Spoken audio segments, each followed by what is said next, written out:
Karukoti kapedza tutiyo pamana pano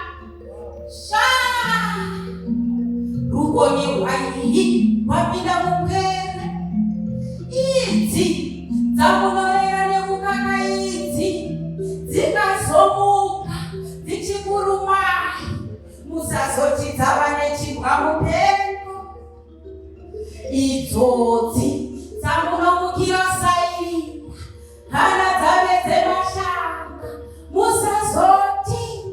vavakidzani manyegerera idzodzi dzamunorega dzichitambidzana mukombe dzine mukaka pamhunu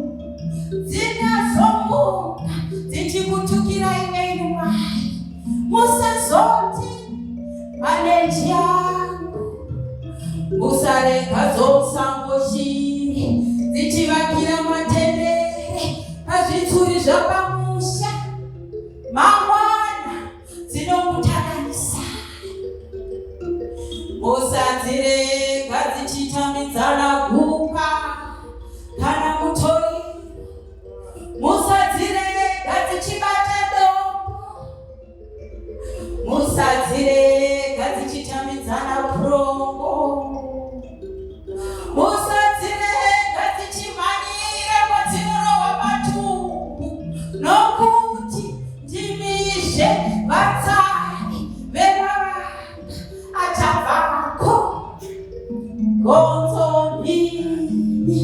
garira mumango chemudzimu chigokuwaniramo dzidzidzisei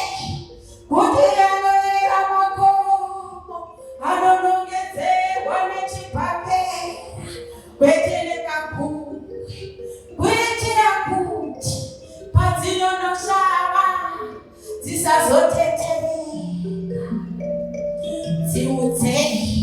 kuti pamutunhure wako apatambirwe panda pakaberekera mwana apachirwe makurwe ngadzizive pwere kuti resimbi bhora arikaviramwe tsoka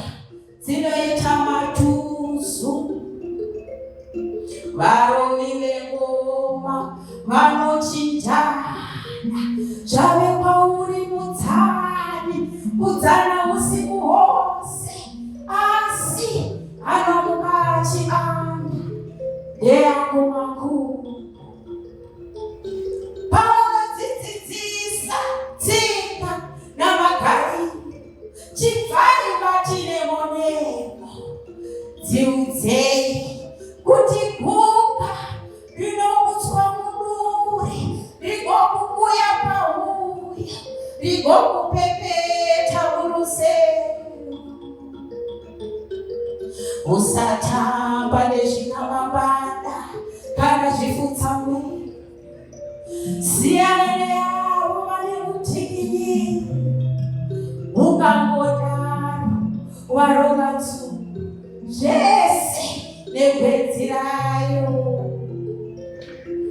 dzidzoreredzei pwere musadzirega